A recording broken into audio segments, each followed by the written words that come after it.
La Segunda Guerra Mundial en color.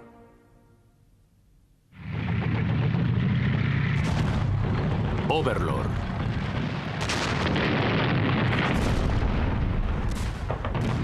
Era 1944 y en el frente oriental las fuerzas de Hitler seguían retrocediendo hacia la frontera alemana.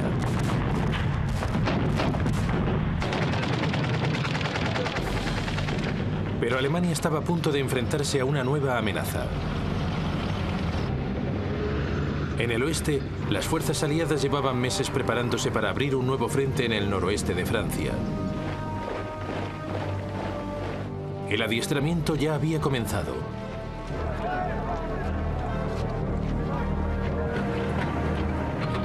Pero era un ataque que Hitler llevaba mucho tiempo esperando. Su único problema consistía en saber cuándo y, sobre todo, dónde se produciría. El escenario estaba preparado para una de las grandes batallas de la Segunda Guerra Mundial, el Día D, el desembarco aliado en la costa francesa de Normandía.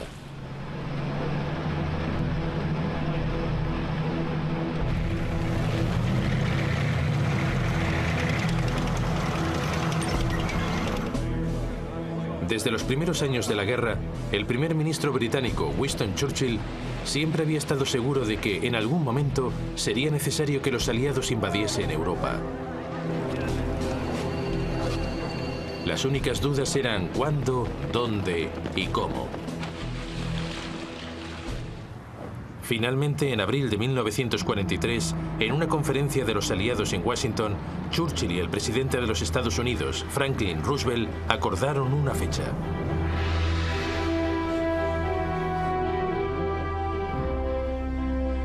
El Día D, o Operación Overlord, ya que así fue como se conoció formalmente la invasión de Francia, tendría lugar en el verano de 1944. Por entonces, los alemanes ya se preparaban seriamente para esa posibilidad. Desde el verano de 1941, habían estado construyendo el llamado Muro Atlántico.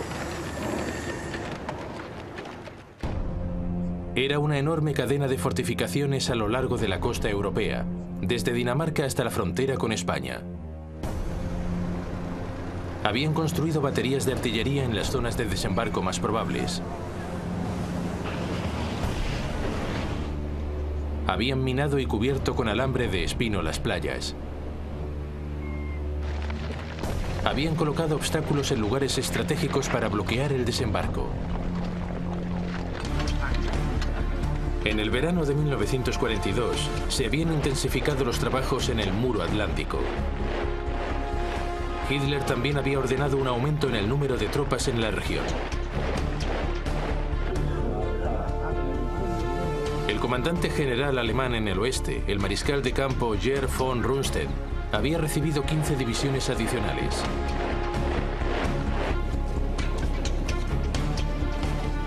Pero la costa occidental europea se extiende a lo largo de más de 3.000 kilómetros, por lo que no contaba con soldados suficientes para cubrir toda su extensión.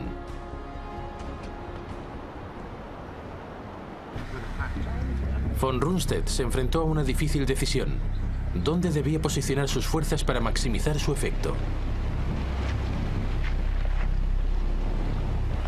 La cuestión desató agrios enfrentamientos entre los líderes germanos.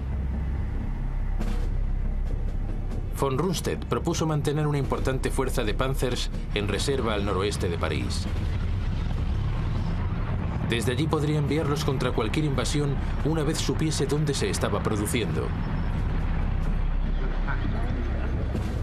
Pero el enormemente respetado mariscal de campo Erwin Rommel, comandante de las tropas que cubrían el sector de la costa desde Holanda hasta el Loira, tenía un punto de vista diferente.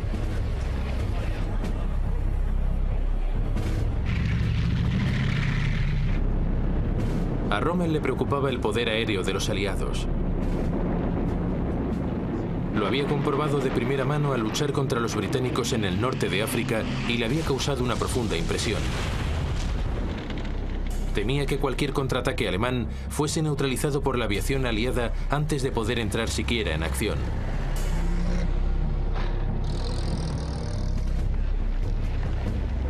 Rommel también había inspeccionado el muro atlántico de Hitler y le había parecido insuficiente. Eso le llevó a la conclusión de que el mejor lugar para posicionar los Panzers era lo más cerca posible de las zonas más probables de desembarco. De ese modo, cualquier invasión podría contenerse de inmediato antes de que llegase a pisar tierra. Hitler cedió a sus pretensiones. A Rundstedt se le concedió un pequeño número de fuerzas para mantener en reserva, aunque Hitler seguiría teniendo la última palabra a la hora de utilizarlas. El resto de tropas adicionales se diseminaron por todo el litoral atlántico, de acuerdo con los deseos de Rommel.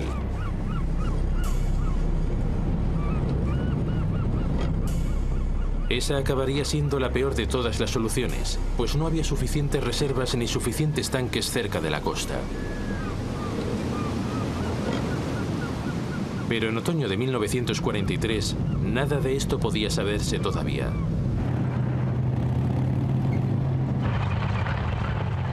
En Gran Bretaña, los estrategas aliados también lidiaban con el problema geográfico.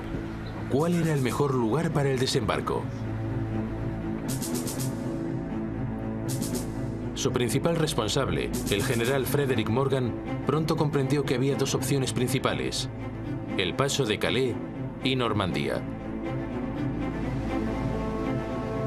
El paso de Calais era claramente su opción preferida. Ofrecía el trayecto más corto por mar y ofrecía también la ruta más corta y directa hacia Alemania. Pero también era la ruta más obvia, y Morgan sabía que los alemanes les estaban esperando. Por eso Morgan decidió cogerles a contrapié. El desembarco se haría en Normandía. Ese fue el principio de una enorme apuesta de la que dependería el destino de cientos de miles de soldados.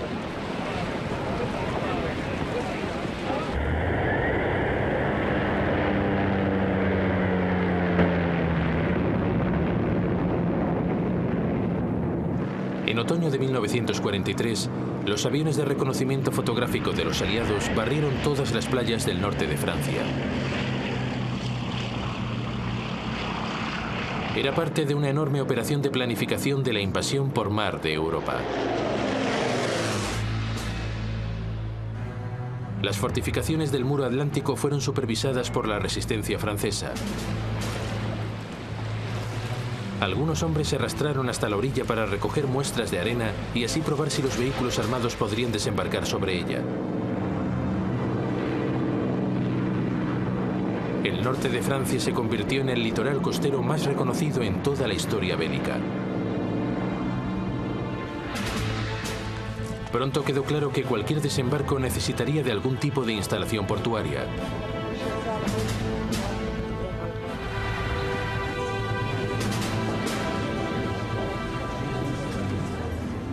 Los estrategas británicos se vieron obligados a buscar una ingeniosa alternativa.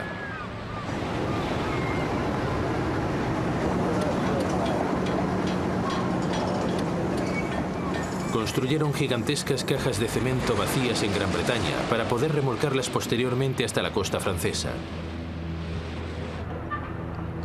Una vez allí se hundirían para formar un puerto artificial.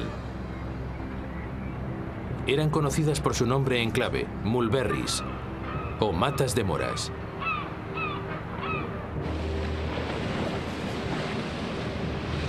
Las mulberries recibirían el suministro de combustible gracias a una tubería desenrollada sobre raíles gigantes a lo largo del lecho marino. Se extendería a lo largo de 150 kilómetros.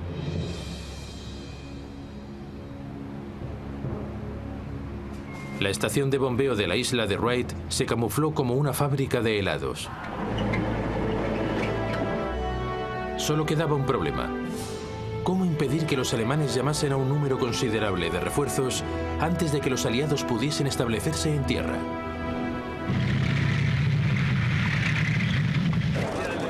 La solución fue intentar que se siguiesen preguntando hasta el último momento dónde tendría lugar la invasión. La operación guardaespaldas fue una enorme y compleja campaña de engaños. Los dobles agentes alemanes en Gran Bretaña comenzaron a enviar a Alemania una enorme cantidad de información falsa cuidadosamente coordinada. En esa información se enfatizaba que el principal desembarco se realizaría en el paso de Calais, aunque también podría haber un débil ataque en Normandía.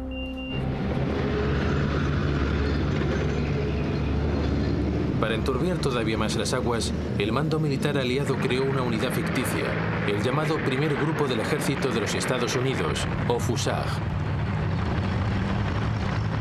Obviamente se estacionó en Kent, enfrente del paso de Calais.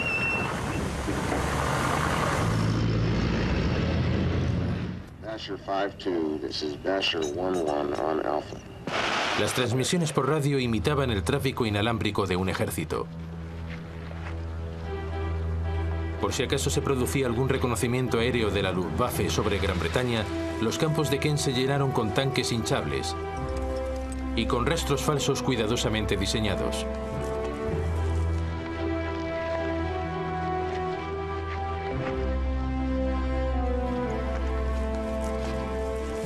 Había aviones de juguete realizados con maderas y lonas. Los puertos de toda la costa de Kent se llenaron con aviones de mentira.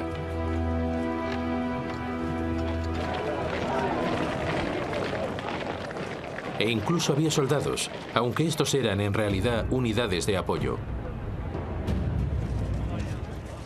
A finales de 1943, los aliados nombraron al general estadounidense Dwight Eisenhower como comandante aliado supremo para la invasión de Europa. El general británico Bernard Montgomery quedaría al mando de las tropas de asalto iniciales. El día D se fijó para el 5 de junio de 1944.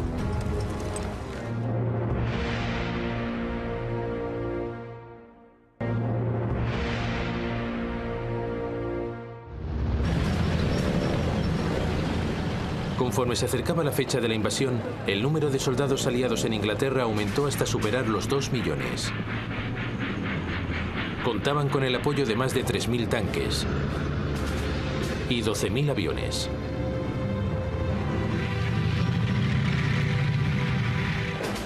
Los alemanes sabían perfectamente que la invasión era inminente, pero habían caído por completo en el engaño de los preparativos aliados en Kent y estaban convencidos de que la zona de desembarco más probable era el paso de Calais.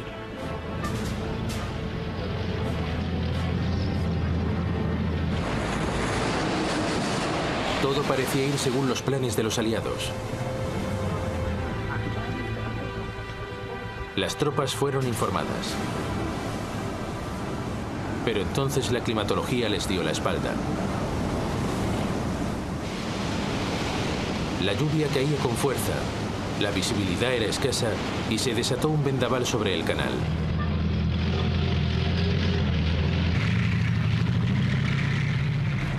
Sin embargo, el 4 de junio de 1944, las tropas de asalto subieron a bordo de sus embarcaciones y zarparon formando una armada de más de 5.000 barcos.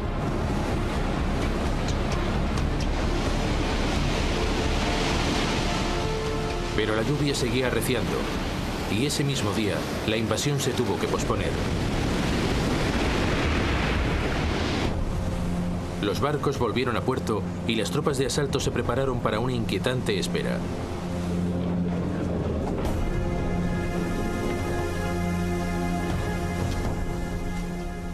A primera hora de la mañana siguiente, los mandos militares volvieron a reunirse. Los comandantes navales estaban decididos a seguir adelante. Pero los mandos de aviación tenían sus dudas. Les preocupaba que la visibilidad fuese demasiado escasa para poder proporcionar un apoyo aéreo eficaz. Tras un largo silencio, Eisenhower miró hacia el cielo. «Vamos allá», dijo.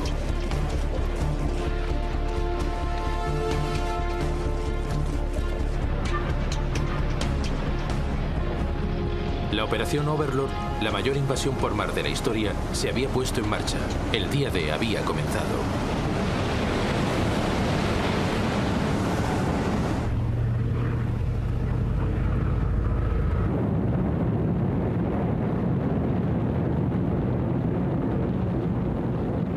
A la 1:15 de la mañana del 6 de junio de 1944, la aviación británica llegó a la costa del norte de Francia.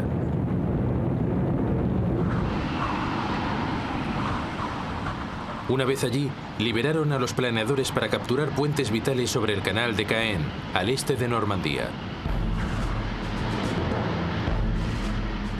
Los aliados habían puesto sobre la mesa su mayor apuesta para invadir el imperio de Hitler en Europa occidental.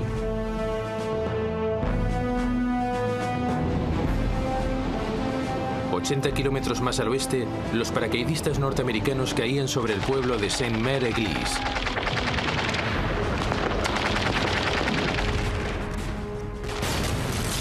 Se produjo un salvaje intercambio de fuego.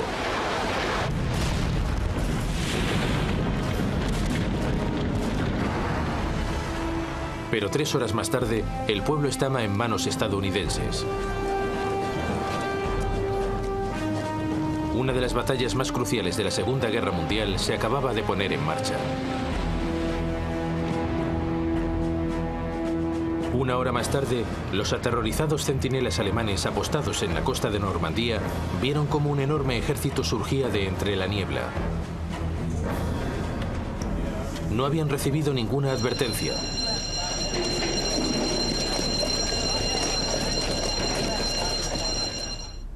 La flota aliada había navegado protegida por la oscuridad. Además, las medidas aliadas confundieron a los radares germanos, haciéndoles creer que el principal peso del ataque recaería más al este de la costa francesa, en el paso de Calais.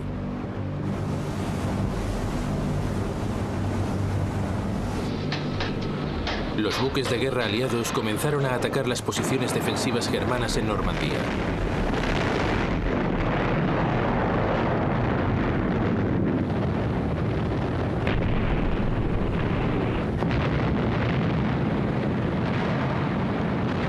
Sobre sus cabezas volaban oleadas y oleadas de aviones.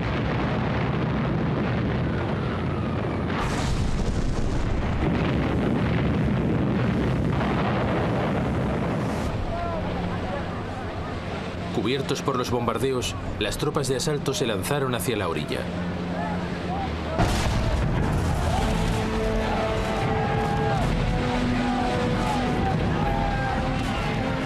En el extremo más occidental, la 4ª División de Infantería de los Estados Unidos desembarcó cerca de lo que ellos llamaron la playa de Utah.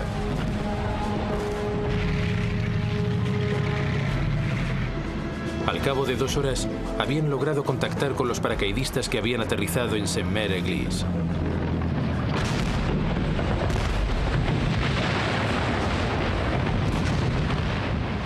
Cerca de allí, en la playa de Omaha, la situación era más difícil. La playa era el sueño de cualquier ejército defensor, con grandes acantilados y escasos accesos.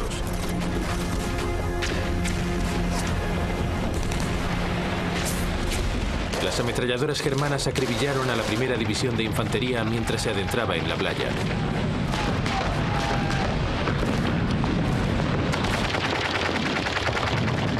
Para complicar todavía más las cosas, los tanques anfibios norteamericanos se hundieron.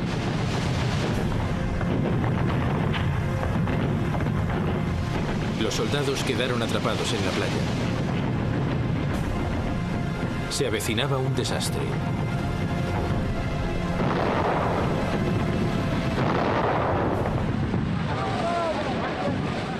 Pero finalmente, algunos soldados lograron escalar los acantilados.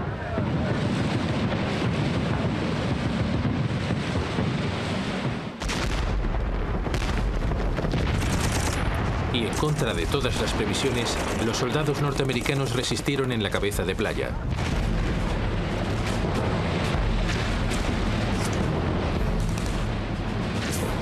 Más al este, en el centro de la zona de desembarco, la 50ª División de Infantería Británica desembarcó en la playa de Gold.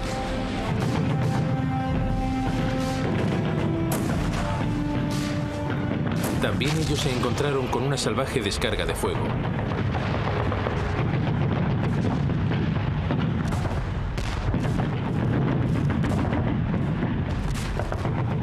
Pronto los soldados pudieron avanzar tierra adentro. En la zona contigua, en la playa de Juno, la tercera división de infantería canadiense se enfrentó a una situación similar.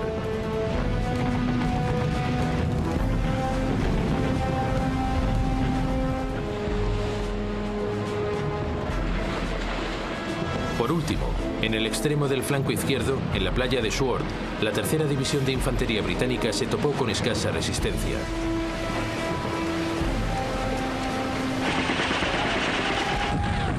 Al cabo de unas horas, sus comandos ya habían contactado con las tropas aerotransportadas en el canal de Caen.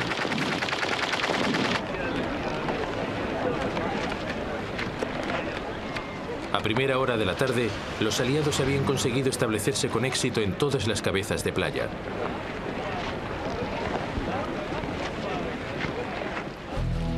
El momento de la invasión había cogido a los alemanes totalmente por sorpresa. Creían que los aliados esperarían hasta que la climatología mejorase. Rommel, el comandante alemán operativo para toda la costa noroeste francesa, había aprovechado la oportunidad que le daba el mal tiempo para visitar a su familia en Alemania. Su subordinado inmediato en Normandía y Bretaña, el general Friedrich Dollmann, se encontraba a 200 kilómetros de distancia, participando en un simulacro de guerra.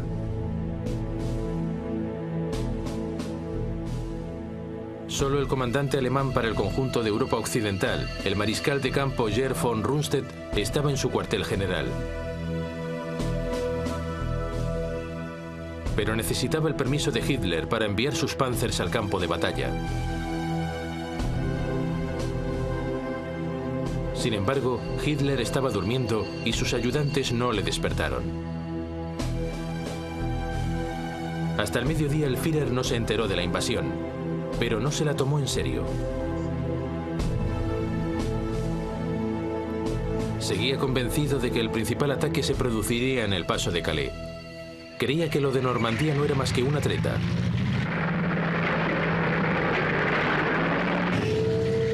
Por fin, a última hora de la tarde, cuando empezó a vislumbrarse la magnitud de la invasión, Hitler movilizó sus reservas.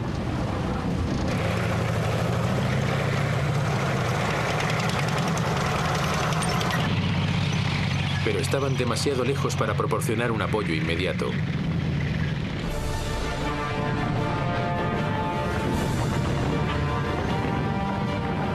Al anochecer del 6 de junio, casi 100.000 soldados aliados habían desembarcado en Normandía.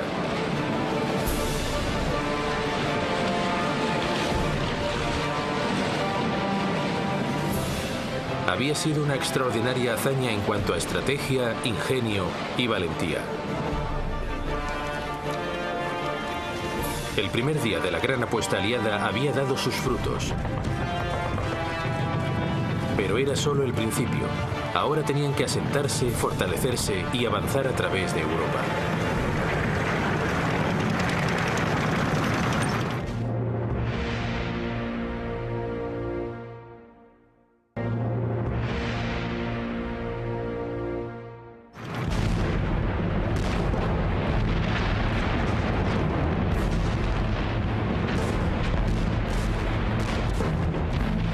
Al amanecer del segundo día de la mayor invasión por mar jamás intentada, miles de soldados aliados habían dejado atrás las playas y avanzaban tierra adentro.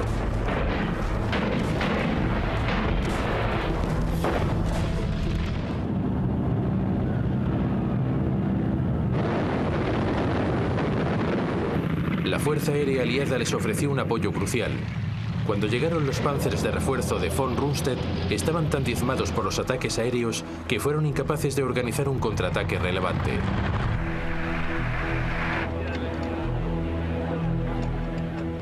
Los refuerzos alemanes también se vieron obstaculizados por los combatientes de la resistencia francesa que operaban detrás de las líneas enemigas.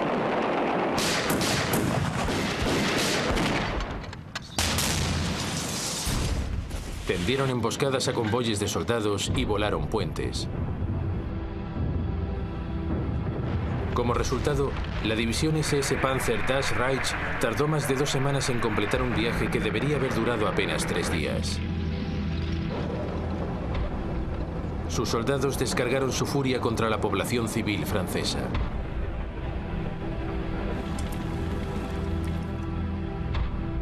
El pueblo de Oradour-sur-Glane y sus 642 habitantes fueron eliminados.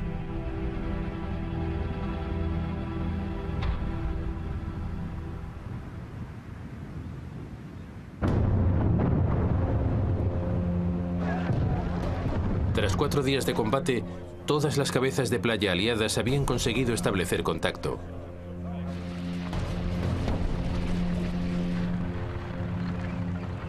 Pero solo habían logrado penetrar 15 kilómetros tierra adentro.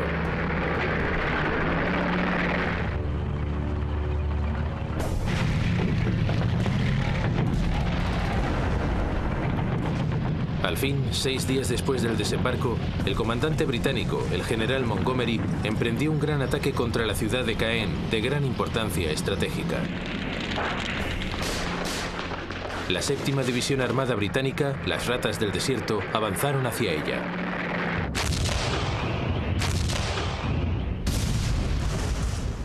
Pero su avanzadilla se topó con 4 tanques Tiger alemanes.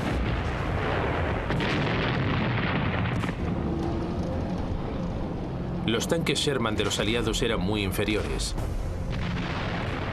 Su artillería no tenía alcance suficiente y sus proyectiles no podían penetrar los blindados alemanes. Y eran especialmente vulnerables porque muchos se alimentaban con gasolina y podían arder en llamas si les alcanzaba un proyectil.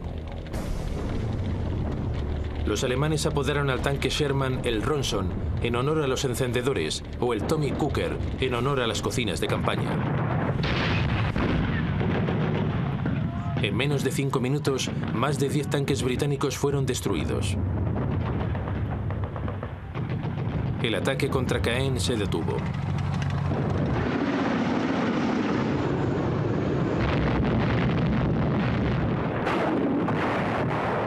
Superados por los tanques alemanes, los aliados confiaron en su poderío aéreo y en la artillería.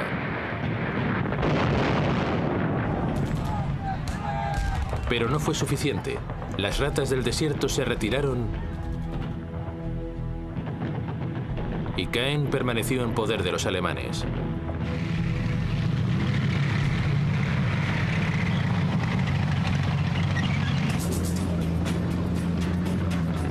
Mientras tanto, más al oeste, las fuerzas estadounidenses avanzaban hasta el igualmente importante puerto de Cherbourg.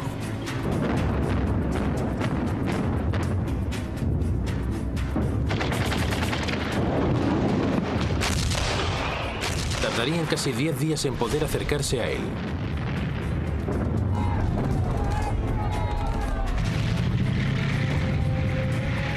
La climatología no les ayudó. Durante la primera semana de la invasión, el tiempo se había mantenido en relativa calma, permitiendo que llegasen los suministros y los refuerzos desde los puertos artificiales de las Mulberries. Pero ahora el tiempo había cambiado. Los temporales azotaban el Canal de la Mancha. El puerto estadounidense en Omaha quedó destruido. El otro puerto, en el sector británico, quedó gravemente dañado y estuvo inactivo durante varios días. La llegada de refuerzos se retrasó. Eso significaba que el puerto de Cherbourg era un objetivo todavía más vital. Ante la llegada de las fuerzas estadounidenses, la guarnición germana opuso resistencia.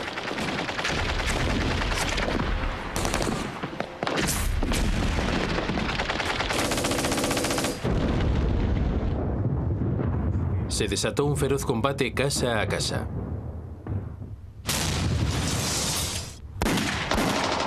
Los aliados tardarían una semana en conquistar la ciudad.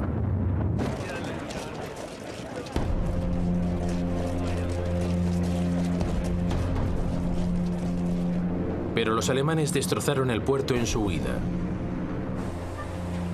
Haría falta otro mes para volver a ponerlo en funcionamiento.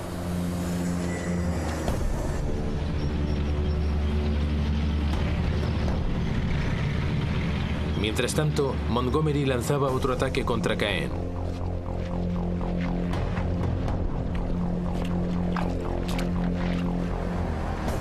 Pero las tormentas habían convertido los campos en un mar de barro y las nubes bajas hacían imposible la ayuda aérea.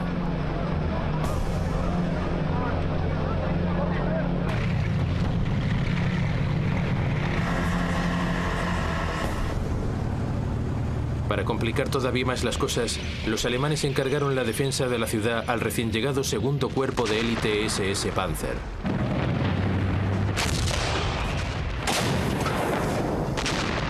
Tras 4 días, los británicos se vieron de nuevo obligados a detenerse.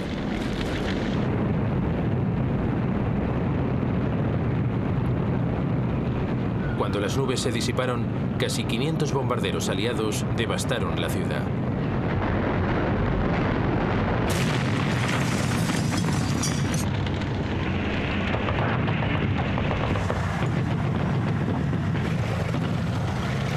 Las tropas británicas abrieron paso a través de los barrios del norte. Pero las ruinas constituían posiciones defensivas ideales para los alemanes.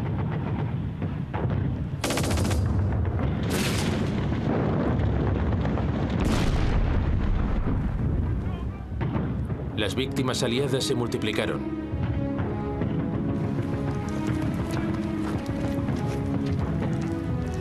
Tras 48 horas, el ataque fue suspendido una vez más.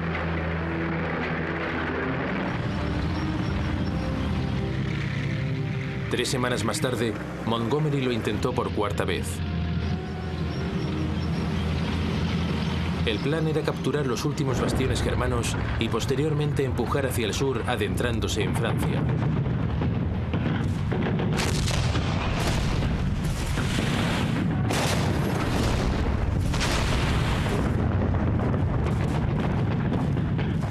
Tras 2 días más de combates, la ciudad fue finalmente conquistada. El camino parecía quedar abierto para que los tanques británicos avanzasen hacia el sur y se adentrasen en Francia.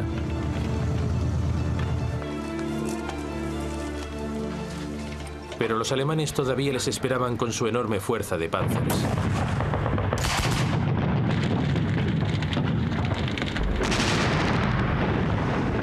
El avance británico volvió a detenerse.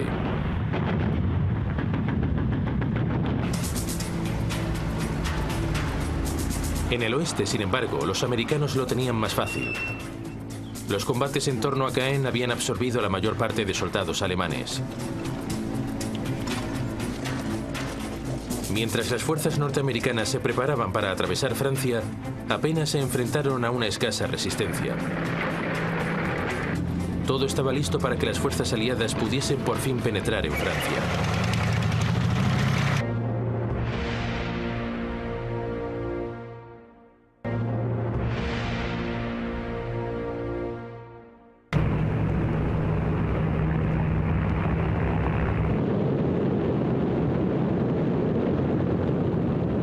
A las 9:30 de la mañana del 5 de julio de 1944, más de 1.800 aviones aliados bombardearon una franja de 6 kilómetros del frente alemán al sur de Cherbourg.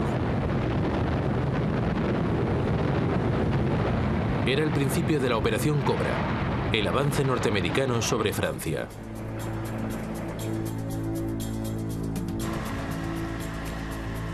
Los defensores germanos se quedaron boquiabiertos ante la magnitud del ataque.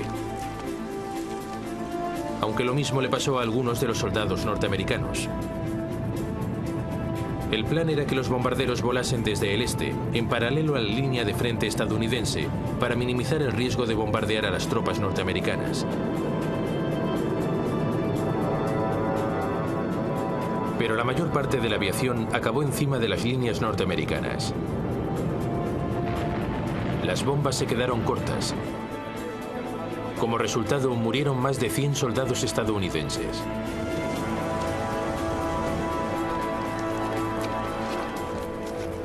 Pero a pesar de la ferocidad de los bombardeos, cuando las fuerzas estadounidenses retomaron la marcha y avanzaron, se encontraron ante su asombro con que una cantidad sustancial de soldados alemanes habían sobrevivido.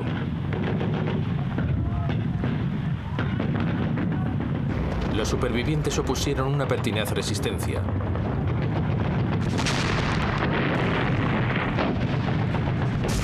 El combate se recrudeció y parecía que los norteamericanos no iban a lograr romper las líneas germanas.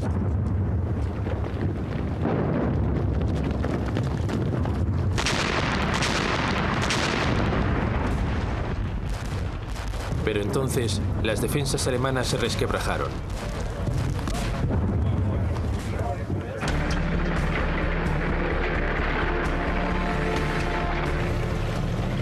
A la mañana siguiente, los tanques estadounidenses atravesaron sus líneas y continuaron adelante.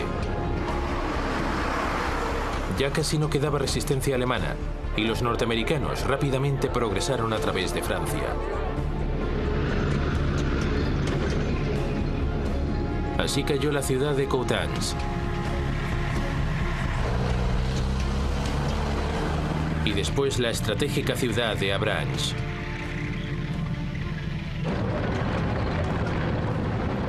A medida que los aliados proseguían su avance, contaban con la ayuda de la confusión entre el alto mando alemán.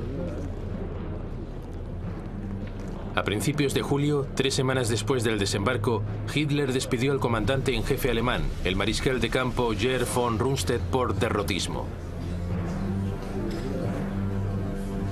Von Rundstedt no había hecho ningún esfuerzo por ocultar su convencimiento de que Alemania se enfrentaba a una guerra que no podía ganar. Fue sustituido por el mariscal de campo Günther von Kluge, recién llegado del frente oriental, pero con escasos conocimientos del noroeste de Francia.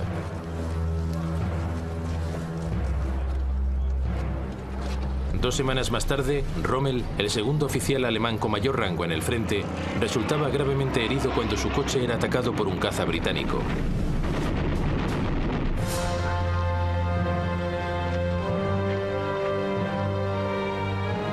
Cuando la confusión reinaba ya entre el mando alemán, se produjo un intento de asesinato contra Hitler. El 20 de julio de 1944, un aristocrático héroe de guerra desilusionado, el coronel Klaus Schenk Graf von Stauffenberg, colocó una bomba en una de las barracas del cuartel general de Hitler en Prusia Oriental.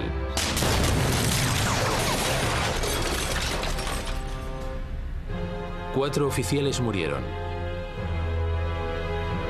Pero Hitler, gracias a la protección de una pesada mesa de conferencias de roble, apenas sufrió heridas leves. La trama fue sofocada de modo rápido y brutal.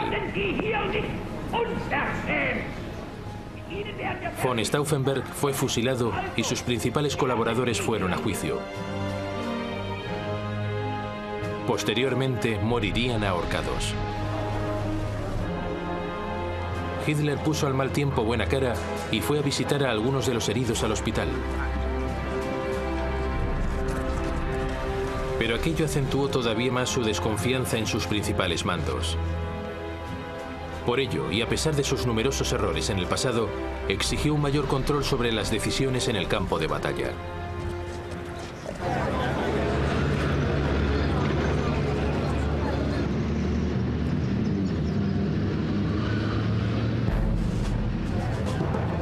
De vuelta en Francia, el general George Patton, de nuevo al mando de una verdadera fuerza de combate, ordenó a sus tropas que se abriesen en abanico. Así conquistaron Reims, Mayenne y se dirigieron a Le Mans. Se estaba acercando a la retaguardia de las fuerzas alemanas que todavía luchaban contra británicos y canadienses cerca de Caen.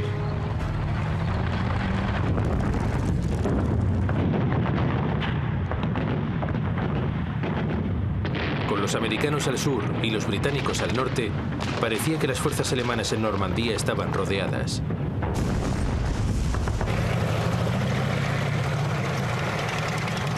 Hitler emitió su orden habitual de que no debía haber una retirada, pero a medida que la soga aliada se cerraba sobre ellos, los alemanes empezaron a huir.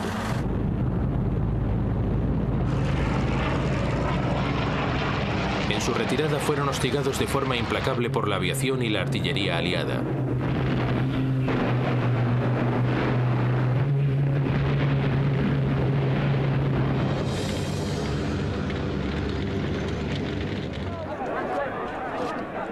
Finalmente, el 20 de agosto de 1944, las fuerzas aliadas procedentes del norte y del sur se encontraron.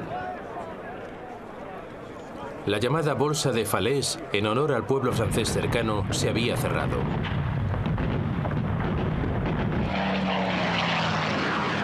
Un gran número de soldados alemanes quedaron acorralados.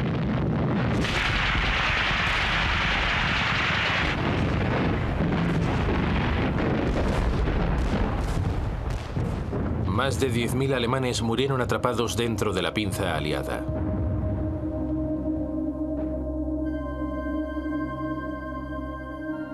Otros 50.000 cayeron prisioneros.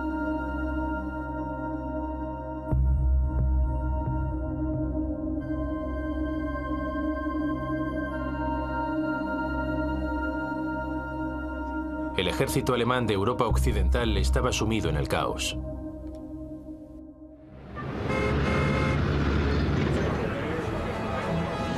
Mientras tanto, mucho más al sur, en la costa mediterránea, cerca de Cannes, se producía una segunda invasión aliada por mar. Las tropas estadounidenses llegaron a la orilla prácticamente sin oposición. Contaban con la ayuda de los paracaidistas del ejército francés libre, hombres que habían huido del territorio francés ocupado por los nazis hacia Europa y el norte de África. El desembarco siempre había contado con la oposición de los británicos, que lo veían como una distracción. Pero los Estados Unidos lo consideraban como una parte esencial de la expulsión de los alemanes de Francia.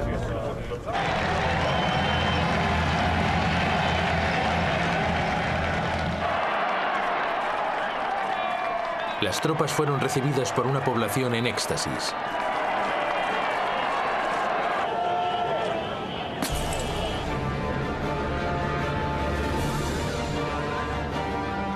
Pronto avanzaron con rapidez por el valle del Ródano.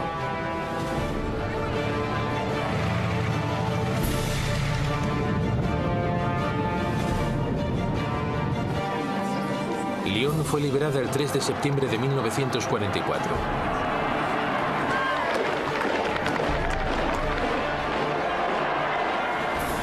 Diez días más tarde, alcanzaban Dijon y establecían contacto con las fuerzas de Patton que avanzaban desde el oeste de Francia.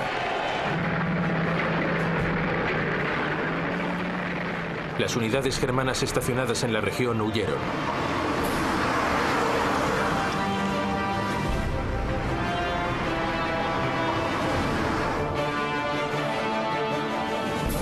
En apenas 3 semanas de avance, la invasión aliada de Europa había liberado la mayor parte de Francia.